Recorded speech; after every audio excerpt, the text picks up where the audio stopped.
Nah, izin untuk UMKM ini izinnya sangat-sangat gampang sekali. Ini mohon maaf nih, bisa lewat belakang nggak Om? Nih sekian. 1, 2, 3, action.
Selamat malam Om Imron Rosadi. Selamat malam Om Teguh. Apa kabar Om? Sehat. Gimana nih rekan-rekan kita semuanya sehat Iya, ya? semoga sehat-sehat Om ya. Alhamdulillah. Seperti kita ketahui Om Imron Rosadi ini sebagai ketua lembaga ketua lembaga adat Melayu Jambi ya. Anggota di situ. Ya, anggota lembaga adat Melayu Jambi. Iya. Ketua Persatuan Angkat Besi Seluruh Indonesia cabang Jambi. Iya, benar. Dan sebagai komunitas masyarakat asli Jambi sebagai wakil ketua. Iya. Ya. Saya akan kita berbincang-bincang Om Rosadi malam ini mengenai sebelumnya Om Rosadi ini sebagai putra asli Jambi ya Om ya. Ya. Bisa ceritakan sedikit Om, Om di latar belakang birokrasi ini pengalamannya dan apa saja yang Om sudah capai di birokrasi ini. Baik Om Teguh. Kalau di dunia birokrasi ini saya mulainya itu ada keraguan dulu. Oke gitu Om ya. Keraguan ketika kita mau terjun di dunia birokrasi waktu itu, ikut tes lah ya. Awal-awalnya itu ada keraguan, kemudian ada satu teman, kenapa mesti ragu katanya kan, ada yang di atas yang menentukan. Kalau memang jodoh kita di situ ya situ gitu kan. Itu begitu menjelang birokrasi Om ya. Iya. Oke. Di situ kita ikut, akhirnya masuklah saya di dunia birokrasi ini kan, di dunia birokrasi. Kemudian terus itu tahun 97-98 ya. Terus kita ikuti aja, ikut terus, kemudian dapat kesempatan untuk melanjutkan pendidikan, kita ikuti lagi, kemudian ya terus selesai kuliah, kemudian aktif lagi di dunia birokrasi. Awalnya itu di Badan Perencanaan, kemudian di Jambi Om ya. Di Jambi, terus meniti karirnya kan, terus dari Eselon 4 kemudian ke Eselon 3. Nah, baru akhir-akhir ini di tahun 2017 ya. 2017 baru masuk ke Eselon 2-nya. Eselon 2 ya. Dan udah pindah nggak di perencanaan lagi, tapi di penanaman modal dan pelayanan terpadu satu pintu. Iya, dan Om Imron Rosadi ini sebagai juga kepala dinas ya Om ya? Iya. Kepala Dinas Penanaman Modal dan Pelayanan Terpadu satu pintu Provinsi Jambi. Oke Om, cerita mengenai sedikit Om, sepertinya apa sih Om tugas fungsional dari kepala dinas yang Om pimpin sekarang ini? Untuk Dinas Penanaman Modal dan Pelayanan Terpadu satu pintu ini ada 2 tugas dan fungsinya itu. Yang utama ya, yang pertama kita itu bagaimana upaya kita di dinas itu untuk mendatangkan investor sebanyak-banyaknya. Penanaman modal sebanyak-banyaknya di daerah. Itu yang pertama. Tugas yang keduanya itu yang secara umumnya itu adalah bagaimana memberikan pelayanan terbaik kepada masyarakat untuk mendapatkan ataupun di dalam penerbitan perizinan dan non perizinan. Nah, jadi ada dua ya. Satu, bagaimana mendatangkan investor sebanyak-banyaknya. Yang kedua, bagaimana sudah datang investornya kita layani dengan baik dengan mempermudah perizinan yang mereka lakukan. Ya, begitu Om ya. Iya. Artinya ini tugas berat sekali nih Om untuk Om Imron untuk mendatangkan pemodal juga Om ya di Provinsi Jambi. Nah, seperti apa pencapaian target yang sudah Om capai untuk saat sekarang Om dalam hal penanaman modal di Jambi ini Om? Memang untuk 3 tahun terakhir ini atau 4 tahun terakhir inilah penanaman modal dan pelayanan terpadu satu pintu itu menjadi engine-nya atau penggerak ekonomi di daerah saat ini. Karena apa? Karena tidak mungkin lagi daerah itu untuk membangun daerahnya itu hanya terpaku atau bertumpu kepada APBD. APBD atau anggaran pemerintah. Sementara kita tahu anggaran pemerintah sangat-sangat terbatas ya? Sangat-sangat kecil sehingga tidak mungkin hanya mengandalkan anggaran pemerintah untuk membangun daerah. Oleh karena itulah kita butuh investasi swasta. Nah, untuk 3 tahun terakhir ini alhamdulillah kalau kita lihat target-target realisasi investasi ini cukup memberikan angin segar bagi kita di daerah. Meskipun di tahun 2021 kalau kita lihat 2021 meskipun pandemi Covid awalnya muncak, kemudian landai, kemudian muncak lagi, gitu kan, pandemi Covid. Tapi dunia investasi terus mengalami peningkatan. Artinya dari yang kita targetkan 4,29 triliun ya. Iya. Di triwulan sudah tercapai tuh. Di triwulan ketiga saja kita belum dapat ini informasi terakhir realisasi ini, maksudnya keseluruhan sampai ke realisasi sampai ke triwulan keempat belum, tapi sudah sampai ke triwulan 3 saja kita sudah sampai 5,2 triliun. 5,2 triliun ya. Artinya target kita udah tercapai. Over ya Om ya? Over, kemudian congratulations ya Om. Luar biasa nih Om pencapaiannya. Artinya dunia investasi itu cukup menggeliat saat ini, Artinya Om yang harus kita capai juga ada gairah investor untuk datang ke Jambi. Ya Om ya. Dan kedua juga keamanan juga untuk menunjang sekali untuk bergayanya investor sendiri itu datang ke Jambi. Ya Om ya, betul kan Om ya? Dan itu seperti apa yang sudah dilakukan? Sebenarnya ini yang perlu juga kita sosialisasikan ke masyarakat terkait dengan apa saja sih yang mempengaruhi minat investor itu untuk berinvestasi di daerah itu. Yang pertama itu ya media itu penting. Sepertinya sepele, tapi ini penting. Ketika media itu memberitakan hal-hal yang negatif terhadap suatu daerah, ini akan mempengaruhi dibaca oleh investor, misalnya kan, atau didengar oleh investor, atau oleh investor, kemudian wah nggak aman loh, kalau kita berinvestasi di sana. Itu satu, media itu sangat penting. Oleh karena itu peran media ini cukup besar untuk meningkatkan investasi. Yang kedua, peran masyarakat. Ini sangat penting.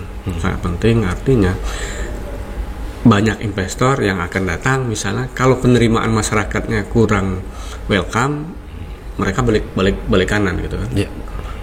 istilahnya mereka datang ke Jambi, masyarakat kurang welcome misalnya, balik lagi dia, nggak jadi dia.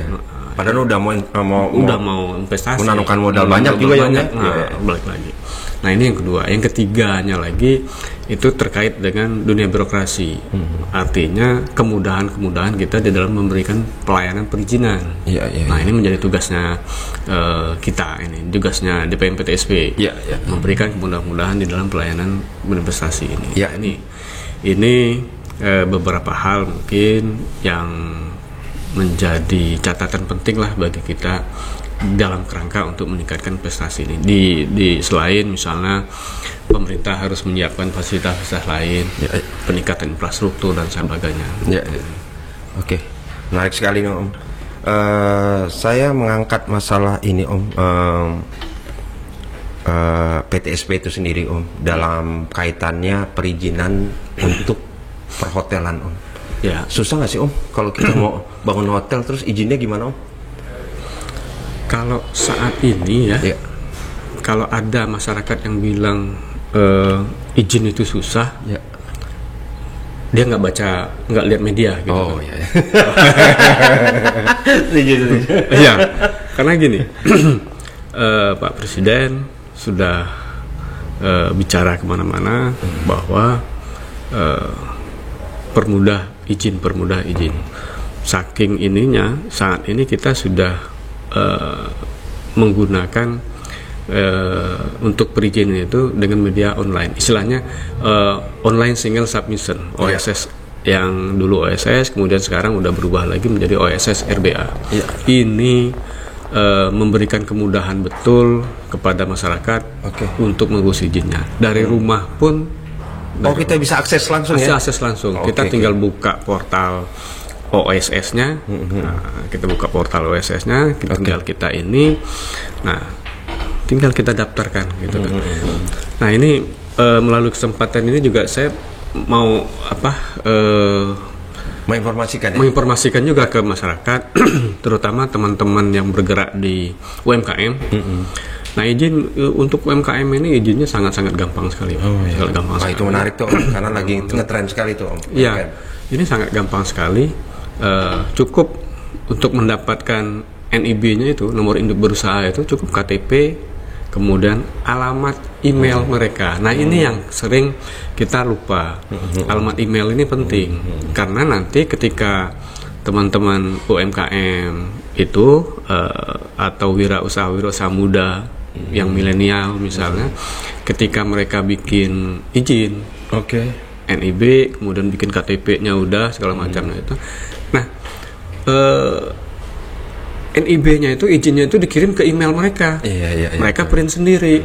Nah, ini saking mudahnya itu, nggak ada syarat-syarat lain, dan NIB itu sudah berlaku. Om Imam, mohon maaf nih, bisa lewat belakang nggak Om? Nih sekian. Bisa nggak tuh? Jadi kalau yang seperti itu, saat ini sudah tidak zamannya lagi ya Om. Kenapa mesti lewat belakang? Kita di rumah aja bisa gitu. Bisa langsung akses Bisa langsung akses. Nah, kadang-kadang ada orang yang nggak mau ribet gitu Om, mau langsung ada kontak personnya di situ, lewat Pak inilah bisa langsung, gampang lagi. Nah ini yang salah itu Om Teguh. Kita sering pelaku usaha itu, teman-teman itu kadang-kadang pakai calo, salah dia. Artinya pakai email calo berarti kan. Nah ini yang salah. Kalau kita tidak bisa untuk mengakses OSS-nya, OSS RBA itu, kita di DPM PTSP itu, baik itu provinsi maupun kabupaten kota, itu menyediakan helpdesk, meja perbantuan untuk mendampingi teman-teman untuk jadi kita bisa langsung konsultasi di situ. Bisa langsung konsultasi, termasuk mencari KBLI-nya itu, kelas spesies baku, lapangan industrinya itu. Lapangan industrinya. Nah itu. Jadi nggak usah. Kemarin juga saya sudah sosialisasi ke teman-teman pelaku usaha, udah janganlah pakai calo-calo lagi. Pusing kami. Kaminya yang pusing, bukan mereka. Kami yang pusing kenapa? Ketika ada masalah, si pelaku usahanya nanya kita, Pak, kita nggak bisa buka. Karena password emailnya dipegang oleh Si calo kan? Si calo ya. Oh dia udah pegang passwordnya dia sendiri Om ya? Kan izin itu terbit lewat email. Iya. Dikirim ke email. Jadi kita ngeprint sendiri. Ya. Nah, ketika mau dikirim ke situ, ternyata alamat email si calo, bukan si pelaku usaha. Nah ini yang perlu kita ini kan ke masyarakat ini. Aduh, tambah menarik nih Om. Karena pengalaman saya juga Om, ini kan perizinan ini kaitannya dengan, mohon maaf nih Om, dengan uang Om. Ya. Jadi kan kadang-kadang ini loh Om, ya kita terus terang ya Om ya. Saya ini kan maunya cepat nih Om, ya kan. Apalagi kita punya bos kan, ya udah loh, sekian lah, gitu loh Om. Itu apa namanya, ini salah, apa namanya tuh, ini yang salah gitu kan. Karena memang udah ada ini ya sendiri ya Om ya, di portalnya ini sendiri ya Om, sudah ada ya. Oke. Kebiasaan lama seperti itu sudah lama sekali ditinggalkan. Karena nih masyarakat pasti pengen dengar Om nanti Om. Saya yakin ya Om, pasti didengar. Mereka mau seperti apa sih perizinan Provinsi Jambi sekarang? Gue pingin nih bisa nggak, mudah nggak? Kita nih bisa nggak, mudah nggak untuk mengurus gitu loh. Nah, saya terima kasih sekali dengan adanya media seperti ini. Saya bisa sosialisasi bahwa tidak zamannya lagi ngurus izin itu pakai yang kata Om tadi. Tidak zamannya lagi. Pengen cepat lewat belakang. Kalau pengen cepat, artinya kalau kita pengen cepat itu harus pandai teknologi informasi. Oke. Buka laptopnya, baik di rumah maupun di kantor akses sendiri, langsung sendiri. Oke. Siapkan syarat-syarat sendiri, upload sendiri. NIB punya, KTP punya. Oke. Kalau yang agak besar sedikit, NPWP punya. Udah. Oh ini menarik nih Om, sangat menarik. Jadi saya menghimbau juga ke masyarakat sebenarnya, udahlah, tinggalkanlah gaya-gaya lama itu. Udah nggak zaman lagi ngurus ini harus pakai ini, nggak ada lagi itu. Ingat ya masyarakat Jambi, kalau mau buat perizinan makin dimudahkan. Gitu Pak ya. Langsung aja datang. Kalau memang nggak bisa ngakses pakai di kantor atau di rumah sendiri, langsung aja datang. Kita nyiapkan meja perbantuan. Meja perbantuan untuk mendampingi para pelaku usaha atau masyarakat yang ingin mengurus izin. Oke. Itu via telepon juga bisa. Coba saya lupa nomor telepon kita itu apa. Nanti ada di sini Om, dengan ini tim kita. Tulis di bawah. Benar itu. Ya Om Imam, masalah ini kan kita di Jambi Bikers Indonesia, ya Om ya. Podcast kita ini Jambi Bikers Indonesia ini kebetulan Om juga sebagai pembinanya Om. Ya Om. Nah, seperti apa sih Om nanti harapan Om nantinya?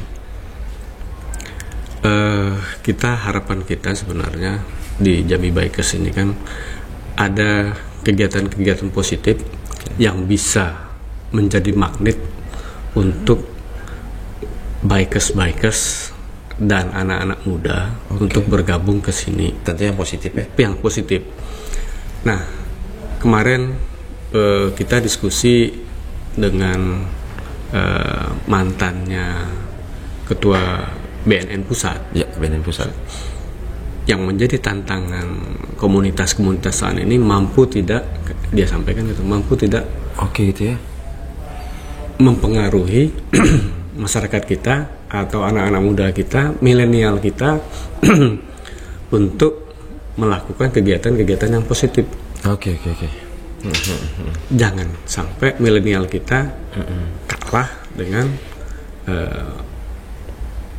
pengaruh yang negatif gitu kan. Nah, ini menjadi tantangan bagi bikers ini. Gimana caranya kita untuk bisa menarik sebanyak mungkin bikers muda, kemudian milenial itu untuk bergabung ke bikers. Karena kita di sini kita harapkan nantinya bikers ini besar dengan kegiatan-kegiatan yang positif. Nah, ini yang harapan kita. Dan nantinya dapat cuan Om. Oh iya. Kan kita ada beberapa divisi yang nantinya akan kita tingkatkan gitu loh Om. Nantinya kita juga akan memberikan cuan kepada anggota-anggota kita gitu loh Om. Dengan nanti kita memberikan informasi secara trainingnya juga Om. Seperti itu Om. Ini yang kita harapkan dari komunitas-komunitas seperti ini sebenarnya tidak hanya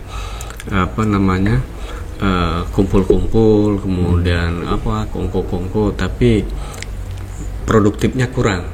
Nah kita berharap di bikers ini nantinya tapi udah jalan.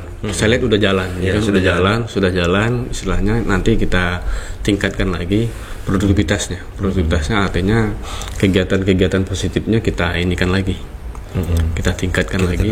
Dan lebih kita gairahkan kita gairahkan lagi karena terus terang di luar sana masih banyak milenial yang butuh bimbingan satu, yang butuh lapangan pekerja juga. Nah kemudian kalau komunitas seperti bikers ini tidak merekrut mereka, tentunya yang negatif yang akan merekrut mereka kan. Wah ini tantangan bagi bikers ini. Tantangan ini. Ya saya pikir ya kepiawaian ketum lah nanti ini. Om Ketum, Sekjen dan Om Bendum juga. Om Bendum Oke Om, untuk perizinan tadi sangat menarik sekali ya Om ya. Ya kali lagi mungkin ini saya pengen sosialisasi lah nanti kapan waktu. Kalau memang bikers punya komunitas yang cukup bagus nantinya, setuju tuh kita kumpul gitu kan. Jadi milenial ini kita sosialisasikan gimana caranya untuk mengurus izin. Kemudian program Pak Gubernur juga ada yang namanya Dumisake, 2 miliar 1 kecamatan itu. Ada salah satu kegiatannya itu adalah bantuan UMKM milenial. Kalau itu tidak kita tangkap peluangnya bagi kaum milenial, waduh sayang sekali gitu kan. Maksudnya JBI bisa juga mendapatkan Om? Bisa. Nah harus diingat Om Bendum nih. Bisa kita dapatnya tuh. Hanya saja mungkin kan, ini tadi balik-baliknya. Udah punya izin belum? Iya. Oh yang jelas legalitas kita sudah lengkap. Nah ini saya pikir ini juga perlu kita sampaikan ke teman-teman milenial bahwa pemerintah melalui program Pak Gubernur melalui program Jambi Mantapnya itu ada namanya program Dumisake 21 kecamatan. Kemudian di 21 kecamatan ada salah satu kegiatan adalah bantuan UMKM untuk milenial. Kemudian ada bantuan UMKM umum, ada bantuan UMKM untuk emak-emak. Nah ini untuk emak-emak. Iya. Daripada emak-emak nggak ada kerjaan di rumah ngerumpi, nah ini dikasih bantuan. Silahkan buat home industry dan segala macamnya kan. Nah ini perlu juga bantuan dari bikers untuk mensosialisasikan. Oh dengan senang hati tuh kita. Peluang untuk dapat cuan katanya kan. Ini mungkin diminum dulu Om. Kalau kita mau minum dulu. Oh iya. Terima kasih. Ini kebetulan kita di Golda oleh Gold Coffee nih. Golda Coffee Wings, ya. Wings ya Om. Wings. Salah satunya memang pengurus JBI Om. Ini ya? Iya. Silakan Om, diminum Om. Kita coba ya. Coba boleh Om. Ini. Saya rasa sih segar Om. Oh segar Om, bener Om. Waduh. Boleh dibawa pulang ya? Oh boleh Om. Om langsung bilang ke tim. Kayaknya sih masih ada 2 kardus. buat ini, buat sosialisasi. Oh iya. Cocok sekali. Oh kita juga ada dari Davidoff nih Om. Ininya Om, tempat minumnya Om. dengan Om Davin nih Om, kontaknya Om, kontak personnya. Ini Om Davin ya. Ini anggota kita juga Om. Nanti kita mau ajak podcast juga Om. Dia salah satu pengusaha muda menurut saya Om, yang berpikiran maju, bisa berbisnis sendiri dan bisa mencari celah di JBI Om. Wah, sip. Dan dia kliennya saya dengar tidak hanya di Jambi Om, Kalimantan, terus Kalimantan, Papua sampai sana Om, Jogja. Sudah banyak pesan ini Om. Berarti bisa kita minta sebagai success story ini. Oh bisa Om. Jambi Bikers sudah menelurkan yang hal-hal seperti ini Om. kan. Wah. Nanti kita ajak dia Om untuk bicara di podcast kita Om. Sip. Iya. Sip. Oke, ada satu lagi Om, kaitannya dengan Jambi Bikers nih Om, Jambi Bikers Indonesia. Kalau kita lihat sekarang kan di jalan-jalan bikers kan banyak yang tidak, kita lihat tidak berbuat hal-hal yang inilah Om. Kadang-kadang dia berbuat hal yang negatif gitu Om. Ya Om, Om Imam sendiri melihatnya seperti apa nih fenomenanya nih? Ini jalanan ya. Jalanan ini banyak faktor sih sebenarnya yang mempengaruhi bikers untuk berperilaku di jalanan. Yang perlu kita siasati atau menjadi perhatian kita sebenarnya, ini juga bagi orang tua sebenarnya terkait dengan tontonan, kemudian tontonan satu, media sosial sangat mempengaruhi perilaku anak muda di jalanan. Nah ini kalau orang tua tidak jeli atau kurang perhatian kepada anak-anak muda atau anak-anaknya di rumah dalam menggunakan media sosial, kemudian tidak mendampingi anak-anaknya menggunakan media sosial. Artinya peran orang tua ini sangat penting. Sangat penting. Karena kadang-kadang usianya belum cukup untuk menerima informasi yang disampaikan di media sosial. Usianya belum cukup, oleh karena itu orang tua yang harus memberikan penjelasan lebih detail. Nah, doktrin-doktrin yang disampaikan di media sosial itu sangat besar pengaruhnya, mempengaruhi perilaku anak muda di jalan, termasuk bikers ini. Nah, oleh karena itu sebenarnya melalui media ini juga, kesempatan ini juga, kita juga perlu juga lah sampaikan. Jangan dilepas mentang-mentang sekarang HP murah, Android murah gitu kan. Waduh, anak-anak diberikan mesti ada schedule mungkin ya Om ya, dia nggak tiap hari gitu. Harus sebenarnya, karena sangat-sangat mempengaruhi. Salah ini banyak yang ke negatif. Setuju. Jadi Android ini dua sisi mata uang atau dua sisi mata pisau jadinya kan. Satu bisa positif, yang satu bisa membahayakan. Negatif. Nah mungkin ini. Om Imron, bicara karir Om Imron sendiri sekarang, Om sebagai kepala dinas penanaman modal dan pelayanan terpadu dan satu pintu ya. Iya. Suka dukanya apa sih Om? Waduh.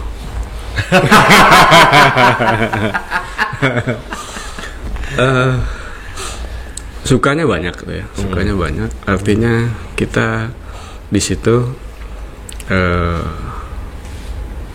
banyak ketemu dengan orang.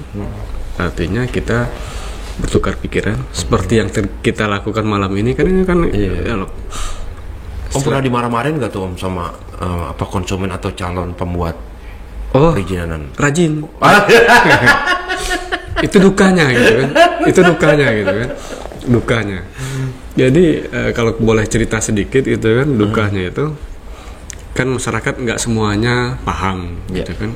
bahwa kalau ngurus izin ini kewenangannya apakah provinsi ataukah kabupaten atau kota atau pusat gitu kan, kementerian. Jadi datang, wah ini kita jelaskan, Pak. Ya. Izin Santai ini, kita kok, Om. Iya. Sesuai dengan obrolan santai, Om.